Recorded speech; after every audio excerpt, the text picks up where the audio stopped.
In beautiful North Yorkshire, in the pretty town of Kirby Moorside, lives auctioneer Angus Ashworth. 110, commission's out, 110 in the room. Here he runs his auction house. I am selling at £1,800. With his devoted team of valuers. Wow, this is amazing. Auction clerks. The electric shock machine. A few of my staff could do with this. And removal men. It suits you, that, you know. Do you think? Together they help people up and down the country clear their cluttered homes. Oh my goodness, did all that come out of my house? Yes. Using his years of knowledge, That's probably one of the most valuable 50p's there is. Angus finds gems, This is a fantastic collection. heirlooms, Oh, look at that. I think that's one of the best things on the job, that. treasures, That takes me back to being a 12-year-old boy, that does. and the weird and wonderful, We like horses, don't we? Wow. OK. which he brings back to the auction house It's the best silver in the world, isn't it? Yorkshire silver. to put under his gavel, 65, 75, 85, 90, is it? making them a tidy, 1,200, 1,300, 1,400 pounds. little £20,800. sum. I think I need a light done.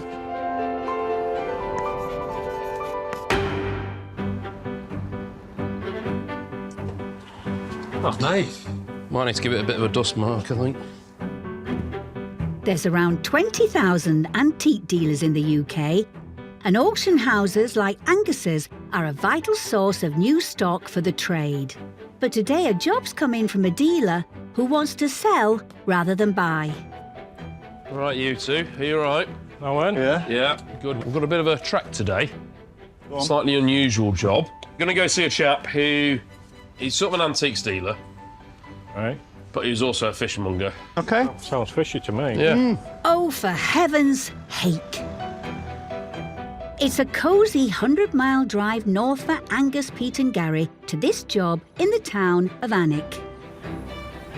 Well, a bit of a drive, but I quite like Northumbria. Very scenic, isn't it? Why am I driving? Just makes a change. Yeah, I know, but I'm like the boss. Yeah? I have to load the van, I have to drive the van. Your driver's mad. Oh, shut. If they survive the journey, they are meeting Ian at his shop, which has a range of merchandise that's eclectic to say the least. I started this business 34 years ago. Originally, it was just a luxury fish business, and then I diversified into fish, game and poultry, and then latterly we went on to more antiques. So my business really changed from being a luxury fish business to sort of selling anything from a piece of card to a Toby jug. I've been really wanting to retire for quite a long time, but now basically time has come where I need to get out. I know we don't normally do sort of trade jobs, but he's wanting to retire, and I think he's just got overwhelmed and he's so much stock. Right. Ian's not quite ready to say goodbye to all of his stock. He wants to ease into it. So the plan for today is for Angus to get the ball rolling by taking a van load of some items Ian is happy to part with. It will be an emotional process because it's been my life for 34 years. I've decided I've got to go for a year and a half. And the biggest thing is actually emptying the unit. And hopefully, with Angus's help, we will be able to do that.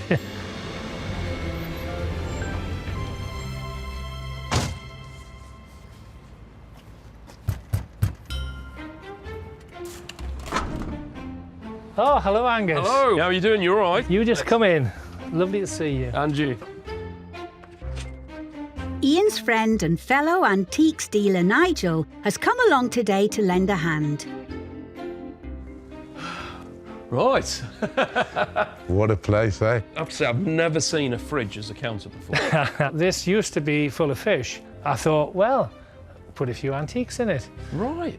You've accumulated a lot of items, haven't you? Since my dad died about 12 years ago now, I got his disease of collecting antiques and collectibles to my mother's horror. Ian was very close to his parents, who both used to help him look after the shop, and in their later years, he looked after them. My dad died in 2009. He went into a care home and went downhill quite quickly. 2019, my mum died in October. It was very hard at the time because I was very close to them both. They were married for 60 years, so it was a long time, so we miss them dearly. So, retirement, I mean, why now? Really, the last sort of 10 years, I haven't been able to do what I wanted to do in life. Yeah. So now that I haven't got anybody to look after, what I'm going to do is go away, travel for 3 months, and hopefully in a year and a half's time I might have found a nice girl to take with me as well. So. I can't guarantee we can find you a partner, but we can certainly fin out the warehouse. I do appreciate that, and I look forward to working with you today. It's an interesting one, isn't it? It is full to the gunnels. Ian's obviously started, and it's just grown and grown and snowballed into this huge unit full of items. I get the sense he doesn't actually like selling things that much. So if we can fin out and get him on that journey towards retirement, then great. With thousands of antiques and collectibles packed like sardines into Ian's shop, finding the good stuff should be like shooting fish in a barrel. These will be Royal Doulton. They did a lot of decorative ceramics, including this huge range of character jugs. Some people might call them Toby jugs.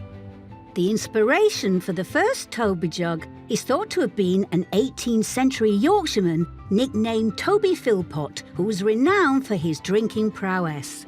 Over the years, Royal Doulton went on to create over 600 different characters from history or fiction. Now, these 20 years ago were the in thing. Very collectible, very fashionable. Sadly now, they don't do a lot of money. £5 to £10 a piece. I remember in days gone by, these would be £50 to £100 each. They would sell now, but we'd have to group a lot of these together and sell them as a group lot. So I'm confident that we can create a bit of space, but also raise a bit of money for Ian's retirement. Speaking of characters, time for this pair to get packing. We're going to fin out. I'll show you what there is. Come on. Okay. Right.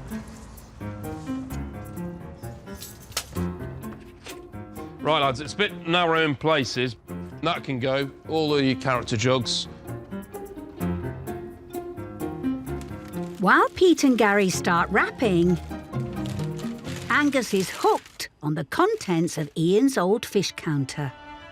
I couldn't come to Alnwick and not find some Hardy's fishing equipment. Founded as a gunsmith in 1872, Hardy Brothers of Alnwick soon became known for producing some of the best fishing tackle in the world. It wasn't until 1891 that Hardy's developed their own reel. A reel that's still in production to this day, the Perfect, and that was what really springboarded them as the go-to manufacturer of fishing equipment. Now, they vary massively in price. They can range from £100 up to thousands. And there's a whole cabinet here full. Ian, I think this is his pride and joy, so he probably won't let them all go, but if we could get one or two, that'd be fantastic. Time to track him down. He must be in here somewhere. Here he is, and he's got something shiny for Angus. I don't know if these might be of any interest. They are wonderful, aren't they? Always interested in militaria and medals and that sort of thing, so this is right up my street. This is Spanish or Portuguese, I think, possibly. Yeah. And the enamel work on it's beautiful, isn't it? Yeah. And you don't know any history about them? Cannot remember. I don't know where they come from, to be honest with you. I probably bought them at an auction. Well, they might be of some interest to you anyway. Oh, definitely, yeah, we'd definitely be interested in those. Great, I'll get those packed up Great. yeah, I've got some research for me to do when I get back, that is, yeah. And those fishing reels, Angus, they'll take some researching if Ian lets you take some of them. I think you're finding this a bit difficult, aren't you? I am. I find it very difficult. The fishing stuff's very sentimental to me because it's something I've collected over the years, and it means something to me. Going back to my father, he used to absolutely love salmon fishing, and we used to fish at the bottom of the garden. So that's why it hurts me to part with these. They'll create a bit of interest in the sale. Out of his collection of almost 500, Ian's decided to give up 20 of his precious reels for auction. Hardy Bougle, B-O-U-G-L-E, reel. And that's not all. This was the first rod, well, the first batch of rods. Hardy's made very few of them in 1873. It cost me a lot of money and I need to leave a reserve on it. OK. I'm hoping it will create a bit of interest in the sale. This bamboo cane rod, made by Hardy's in the late 19th century, could land some serious cash at auction if it meets Ian's £1,000 reserve. Angus will have a proper look at it back at the auction house. For now, time is running out and the van needs loading. And after 4 hours of it, the shop is looking a little less cluttered. Wow, that's amazing, isn't it? Wow. I've never, ever seen inside of that counter there. You wouldn't think we've got a van load out, but there's a few clean services. Well, Yeah. it's amazing. I can't thank you enough for all your time and help. Everybody, you've been wonderful. Well, at least you'll be coming down to Yorkshire. Yes, we're looking forward to that. We'll see how we get on. We'll look forward to seeing you all then. We'll have a lot of lots in the sale, but that just goes to show how much is in there. Years and years and years of accumulating. But hopefully it will be the kickstart to get Ian going to continue that process. He's a miracle worker to have got this out of him, and to have all of these clear spaces is just unbelievable. I'm feeling overjoyed, but a little bit sad at the same time, seeing all these little empty spaces. Totally pleased with what he's done, and I think he'll make a good job of selling it all. There you go, Angus. Ian is pretty confident you'll deliver come auction day. No pressure.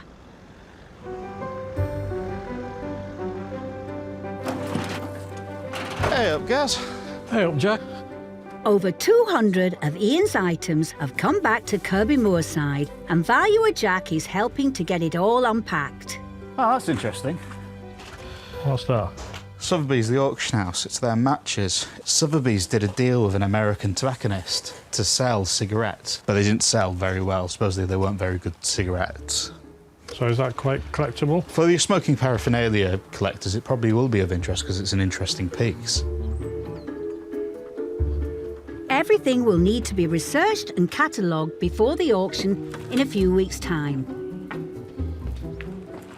Angus is investigating Ian's mystery medals. It's incredible to find these, what we would call orders. Now, people will be familiar with things like Order of the Bath and even, knighthoods, CBEs and that sort of thing. But it's not just a British thing. So this is an award that would be given by the Portuguese government. This is the Portuguese Order of St. James. They were founded in about 1170, and their job initially was to protect pilgrims. Nowadays, this Order of St. James is, it's not military related, it's for outstanding achievements in the arts, literature and science. They're also wonderfully made. This is all silver gilt. Silver gilt is silver with gold layer over the top. So it gives the appearance of gold, but it's not. It's lovely enamel work. You've got the sword of St. James's there that also forms the cross.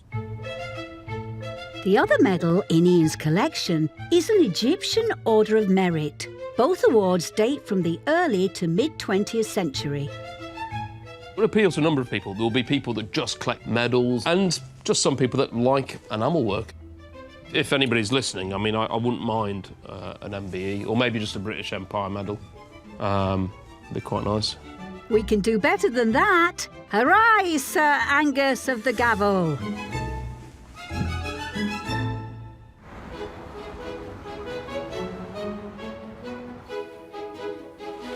Ian and Nigel have arrived in Kirby Moorside to watch Angus auction off Ian's items, which have been divided into 155 lots for today's sale.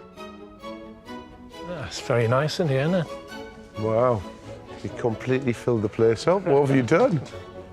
Morning, gents. Good ride down this morning. Yeah, not too bad. Are you looking forward to it? Oh yes, time to get stuck in today. We'll see how we get on with the fishing reels. We'll Well, see. there's a few gems there, I hope there's a few enthusiastic people, because that's my life, that's. We'll see what we can do. Ian's got a lot of lots in today, and, he should get some reasonable results. He has put some quite high reserves, particularly on the fishing tackle, so we might struggle on a few items. So, yeah, fingers crossed. I've actually got that reel when I was about 10 or 12. But it brings back a lot of happy memories of childhood when I used to go fishing with my dad and used to enjoy it, you know. Some of the things are quite sentimental to me. It's hard at times because you think about the good old days, but like everything else, we've got to move on and get a new life. It's time for Ian to finally cast off his collection because the auction is about to begin. Jasper and Charlotte will be overseeing the online bids today, and Gary is on portering duties. As Ian and Nigel take a pew and Angus ascends his rostrum, it's showtime. Good morning then, ladies and gentlemen. Angus is kicking off with the medals that he discovered were National Orders of Merit. This is the Egyptian Order of the Republic. The neck badge, sash and breast badge there. There we go. I've got 200, 210, 240, 250, 260, is it now? The online bids are lighting up the screen. 260, 270, 280, 290, 300, 300 on the sale room I've got. Wow. Probably paid about £100 for it, I think. Really? 320 it is for the Egyptian order there. 320. Next time you're going on holiday, just put this on when you go to Egypt. You'll get treated like royalty. £320. That's 3 times what Ian paid for it. You're going to be the richest man in Alnwick after this. Now for the silver gilt Portuguese Order of St. James. Now this is a good thing. Oh, I remember this. Reminds me of my mare's chain. There we go. A lot of interest in this. 500, 520, 540, 560, 580, 600. You'll look good going to a do with this on, won't you? Nobody will know what it is. They won't challenge you. There we go. The next ball you go to, put a bit of bling on. 600, 620. Wow. 620 That's on the easy ticket life. for So somewhere we're moving warm. around. At 620 it is. At nice 620 though, isn't it is. Then at 620. At 620 for the Portuguese Order of St. James. We're all done. Final call at 620.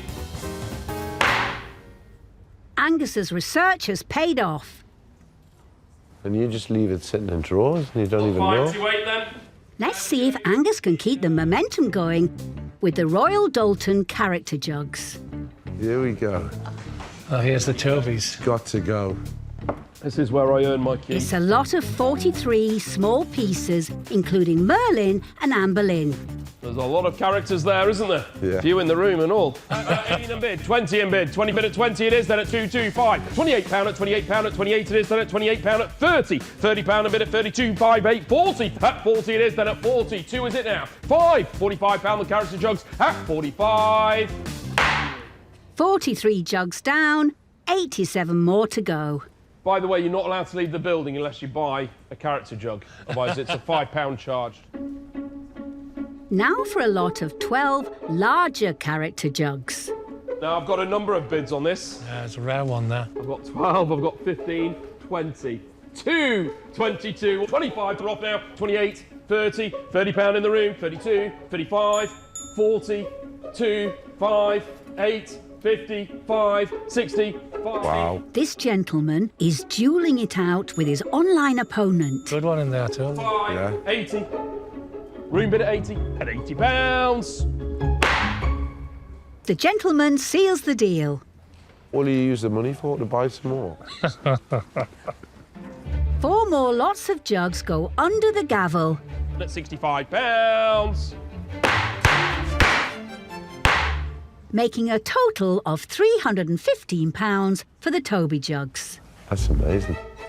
Angus moves on to a collection of cigarette cards, including a set of Sotheby's matches from the 1970s. Sotheby's? I think there's some firm down in London, I think. £12 at £12, at £12 at 12, 15, 18 it is, then at £18, 20 anywhere now, 22, 22, 25, £28 at 28 it is, then at 28, 30, fresh bid online at 30 it is, then at £30, at 30 for those rare Sotheby match lighters, all done, 30. An online bidder matches the estimate. Gives me 12 inches of space, though. Yeah. Another 12 inches of handy. Over the next 30 minutes, Angus sells dozens more of Ian's items. 5, From fishing reels to Masonic regalia at £28, to glass paperweights selling at 60. until all that's left are 2 pieces of fishing tackle starting with the late 19th century Hardy Brothers bamboo cane fishing rod. Just the big boy. This was the first rod made by Hardy's. As Ian set a reserve of a whopping £1,000, Angus plans to start the bidding lower to hopefully drum up some interest. Really, really early, rare Hardy's rod. £700 bid at 700, at £700, at 700, at 700. 20, 40, 60, 80, 800, £800. We all done at 800. Despite some internet bids, it hasn't met the reserve, but maybe he can reel in the bidders with the next lot. Boogle fly reel, there we go, Hardy's. I've got lots of interest on this. Bids from all around the world. Ian won't part with this for less than £170. We start at 170, 180, 190, 200, 210, 220, 230, 240, 250. 300 is it now? Now you've got to be happy. At 320, at That 340, one's sold 360, anyway. at 360, 380, 400. At £400 the bid is. At 420, 440, 440. Very rare reel. At 440 it is then. Bids at 440, gavels up at 440. Sold hook, line and sinker to a bidder in America. There's gold in them there fishing reels. Yeah, man. Yeah, man. That's better, isn't it? In fact, Ian's 20 reels have raised a total of £1,303. Excellent. Hallelujah. That's a good day's fishing and the end of the auction. Well done, Angus. We'll bring you some more. Ian is hoping the money raised today will pay for a trip of a lifetime. But will it be Sydney or Scarborough? Sun's shining. Yeah, yeah, we brought that with us. Some of the things did really well. Even though Toby jugs aren't in fashion now, we've got rid of them to a fashion. Toby jugs, thankfully, are still popular in France, because that's where they've all gone. Yeah. I suppose you'd like to know how much money you'll be taking. You'll be taking home £4,272. Well, that's great. It's a great start. It's a great Brilliant. start. I enjoyed the experience, and it's cleared some space in my shop, and it gives me a kickstart to get some more stuff out of my shop. Well, Ian's happy. All in all, it's about getting him on that journey. He's got less than a year and a half to clear out that huge warehouse, and hopefully it's got him on the track now of getting rid and letting go of things.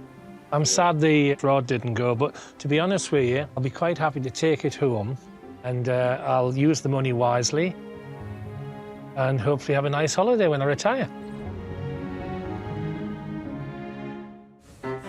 Every month, Angus's auction house sells thousands of items in specialist collectors' sales. In preparation for the next event, Angus and valuer and model-making fanatic Nick are on their way to take a look at a very special collection. I think you're going to enjoy today's job, actually, Nick. Right up your street, and we're going to the birthplace of railway, arguably. Darlington, yeah. One of the first railways. It's connected to Stockton from here, wasn't it? It was Darlington-Stockton Railway. Angus and Nick are going to see Clive and Gladys, who have lived at their home in Darlington since they got married 62 years ago. We get on very well together, really. We don't fall out. There's no point in falling out. But we do argue. He keeps quite busy with his engines and trains. Being in a railway town, I suppose you can't avoid railways, really. Clive loves steam trains, as you can see, and until recently, he had a huge model railway in his garden. From my point of view, when you're getting older and you retire, you really need something to do. It's no good just sitting watching the television. But now, aged 88, and after 6 decades of building and enjoying his garden railway, Clive has decided to let it go and has packed it all away. It's a lot of outdoor maintenance. I'm thankful to be relatively fit, but you don't know what's round the corner, and it's easier to do it now than it would have been to leave it later. We just hope somebody likes it as much as Clive's liked it. Yeah. He sounds interesting chap. He can't manage it like he used to. And he got in touch with us because he wanted it in a specialist sale. I'm excited. I'm interested to see it. I thought you would be. I think we're down here, Nick. Can't see any plumes of steam. Model railways always do well at Angus's collectibles auctions. So he and Nick are hoping they'll be able to get Clive on the gravy train with his collection.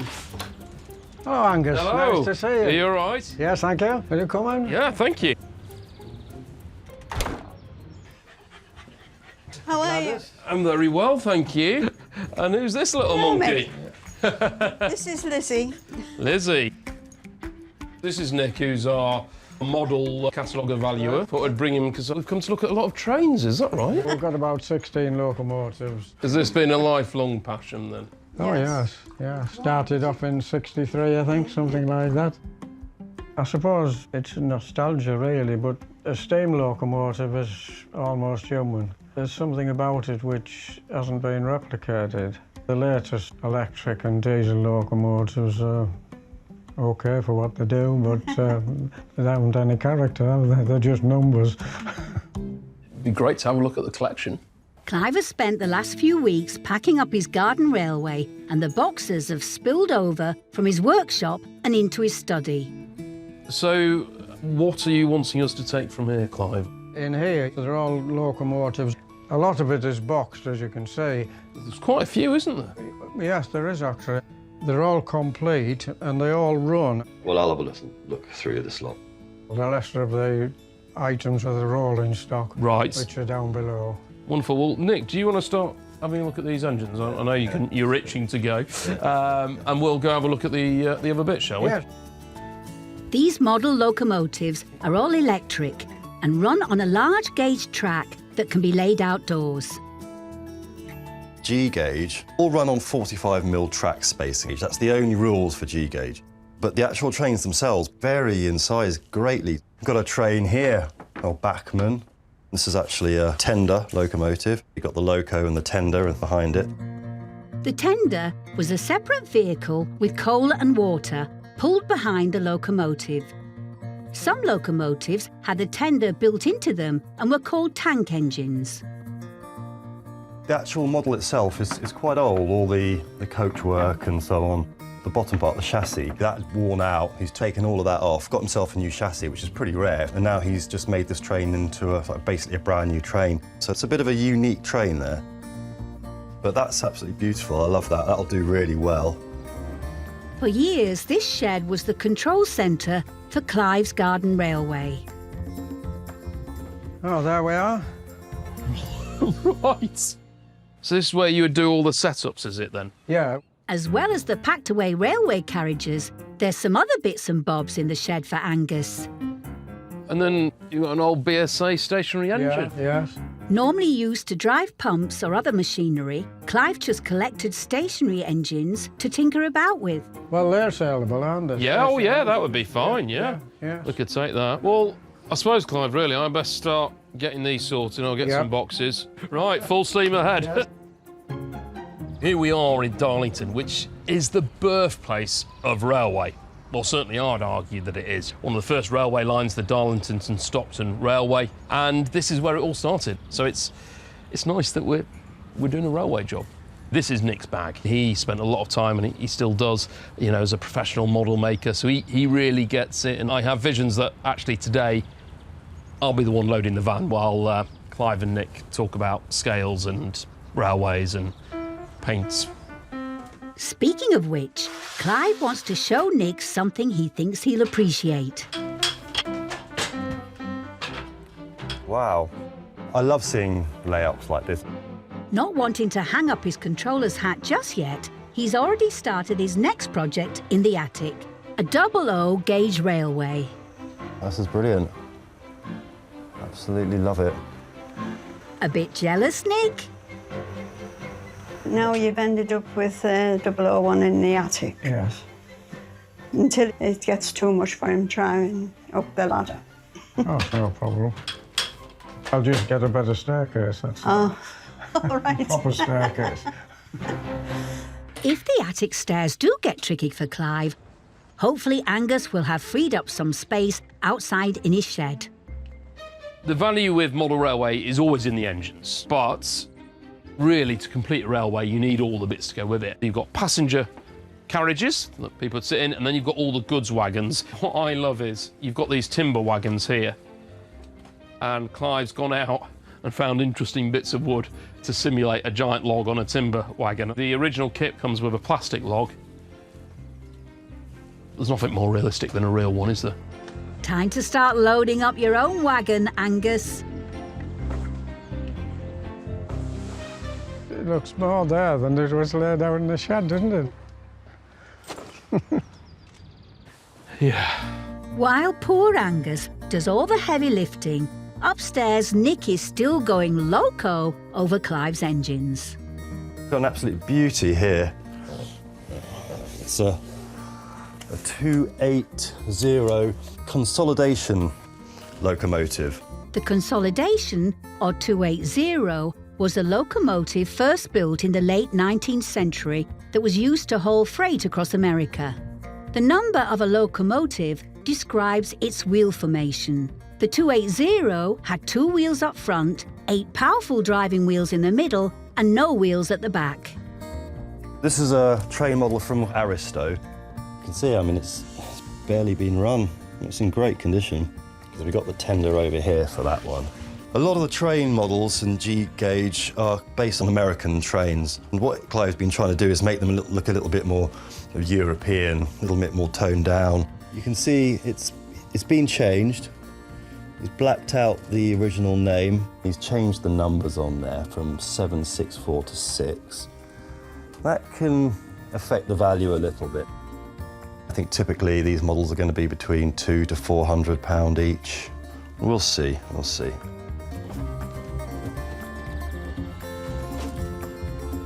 With the last of the locomotives loaded, it's time to show Clive and Gladys the space that's been freed up. Look on cue, the train's just gone past. Ah, yes, how realistic could it be? Yeah.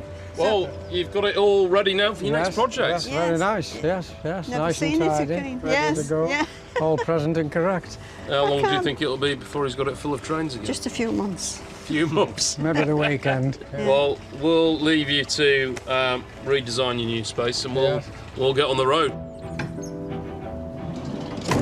It's gone very well today, but it's a bit upsetting getting rid of all your trains. Well, yes, it is in some ways, but it was inevitable, really. Yes. Yes. It's something we need to do, isn't it? Yes. Yeah. Today's been a really good day, but I suspect Clive's a little bit sad to see somebody go. But it's not the end of his collection. He's just being very sensible about it, and, you know, age gets to us all, so he's scaling it back, but it's not the end of his railway adventures. Selling his garden railway is a big step for Clive. Let's hope Angus can do his collection justice at auction. How was your trip? That was okay. Got some nice stuff though. Oh, All of Clive's items have arrived back at Kirby Moorside, and valuer and machinery expert Mark is eager for a nosy. He's got some really big ones, really huge of American trains. That's a lovely little model, that, isn't it? yeah. I've never actually heard of Bachmann. Well, they've been around for ages. They started in the 1830s. They were supplying, up to World War II, the US Air Force sunglasses. They made a lot of really interesting stuff, but they just ended up doing train models. They've only been making trains since the late 1960s. One of their execs just liked trains. Right. So, yeah. Ah, that's a nice one. Yeah. It's not just the 16 steam engines that need to be researched and catalogued before auction day. Mark's having a look at the old stationary engine that Angus found in Clive's shed. I knew you'd be fiddling with that, Mark. A little BSA engine. And you know what BSA stands for, of course? Yeah, it's the Birmingham Small Arms Company. They were one of the main suppliers to the British Army for the First World War. Then they went into bicycles, Yeah. motorbikes. Stationary engines used to be hugely popular in the mid-20th century because they were used to power other devices. You could wheel them out, fire them up, and then that pulley, you know, with its band on there, would drive another piece of machinery. It could be a bandsaw. Yeah, the water pump. It's been well looked after. It's a nice little thing. As it's still in perfect working order, the engine should be of interest to both engineers and collectors. Hopefully that'll find a nice home with somebody who's going to cherish it. Yeah, anyway, I can't stay stationary. Me neither. No, come on. Nick has been sorting Clive's model railway collection into 30 separate lots of locomotives and their tenders, tank engines, carriages and track. This one was something that really stood out to me. I really liked it. There's models from a company called LGB, or a German company, Lehmann Grosser Bahn. It just means Lehmann's big train.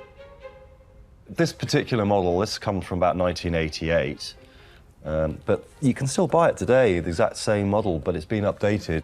So this is a slightly older version, but that doesn't matter. The sound effects are brilliant. They were recorded off the real engines. You can put the steam oil in the funnel here, so you can actually get steam effects. It's in great condition. It's been well looked after. Being that it is the slightly older analogue version, I've put an estimate of 170 to 250 on this. This is the one I'd want to walk away with if I could, out of this whole collection.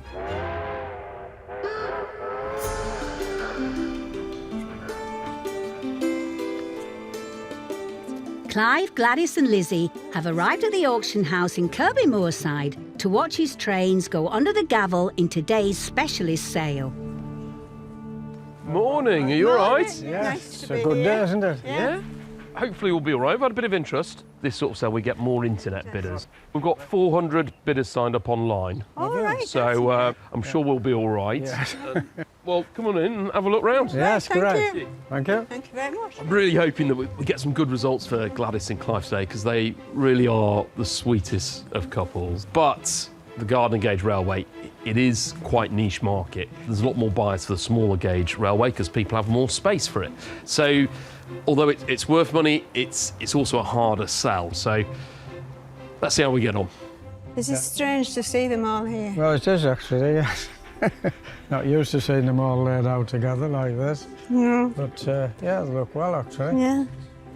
I hope everything goes well. Yes. Looking forward to it, aren't we? Yes, I think they'll all sell quite well, hopefully. I'm emotional to see it go as well. I just think it's a shame, but it's had to be. It just had to go. Yeah. The sale room is filling up with model railway enthusiasts looking to add to their own collections.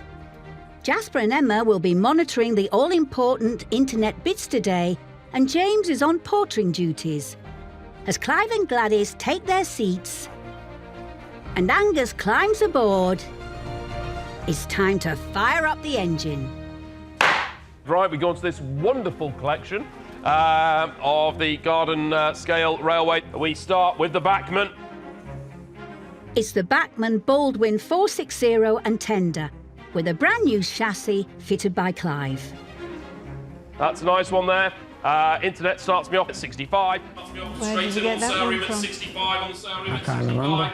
65, 70 at £70. You've got two of you bidding at the same mark. £70 at 70, at £70 at 70. 5, 80, 5, 90 is it now? £85, it's all on the internet at £85 at 85. A good result for the first lot. All right. Yeah. Next to depart is the Aristo model of the American 280 consolidation engine and tender. Got a bit of interest in this one, the consolidation, steam loco and tender there, £90 straight in, 90 a minute, 90. £90 the loco and tender there, 5 surely, 95 is it now? £95 anywhere now, 100, 110 is it now? It's better. £100 it is then, £100 at 100. The train is headed to an online bidder in Kent. All right. Yeah. The carriages now, no good having an engine if it can't pull anything. The limber wagons there, including some very authentic Logs. logs. The real thing. There's some faux logs and there's some real ones. When he pruned the trees in the garden. 686. There we go, very realistic. £50 straight in, 2, 2, 2, 52, 52, 55. The four of them there. 38, £38 at 38.40. You used to have a timber yard layout, didn't you? Yes. At £38.40 now, surely. Internet bidders 40 at £40 at 40. At 40. All right. Clive's attention to detail has logged another sale. Over the next 15 minutes, Angus steams through 24 more lots from Clive's collection, including 3 Bachmann passenger coaches, 50. a Bachmann Baldwin 242 tank locomotive, We all done at 100. another Bachmann Baldwin 460 with tender, At 95. and the BSA stationary engine. At 50 for the BSA at 50. Sold to a collector in Yorkshire. Are you happy so far with the Yes, prices? yeah. It's the last departure of the day. Nick's favourite train in Clive's collection, the German-made Lehmann tank locomotive with analogue sound and smoke effects. LGB, interest in this, 100, 110, 120. Just think the fun you can have in your garden. Get this all set up, or at Christmas, have it bringing you around the house. Have it bringing Christmas dinner to you, couldn't you? 130, 140 is it now? 150 is it now? 150 it is, then at 150. At £150 it is, selling at 150. It's all right. So you thought that went all right, did you? Yes, very well. It's the end of the line, and most of Clive's garden rail trains have found new homes. But how much money will he be taking home to Darlington? Hello, are you all right? We enjoyed that. It's quite an experience. I didn't have any concerns because I've had my pleasure out of it. Yeah. Still got his double O gauge. Yes, he does. And he has big plans for his attic railway. How's the new layout going? It's an industrial railway. It entails building a colliery, Yeah. which I've partly built. Well, I suppose you'd like to know how much you've got to put towards your new venture. You'll be taking home £911. Oh, well, that's excellent. Yes, all right. excellent. Yes, great. So that'll go to the colliery. Yeah, that's right. Just yes. ordered some plums curtains for the front room. Oh! Curtains and a bit of colliery. Yeah. Yeah. They're really happy. Clive's had his pleasure out of those bits and he's moving on to his next collection. So they're very happy, and I think they're just a lovely couple. You can't help but like them, can you? I think the auction went very well, didn't it? Yes. Angus did a great job, I reckon. I suppose I was sad in one way to see them go, but I mean, I've had my enjoyment out of it, and you move on. Yes. To a smaller one. Yeah. Well, you spend the money and I don't get anywhere.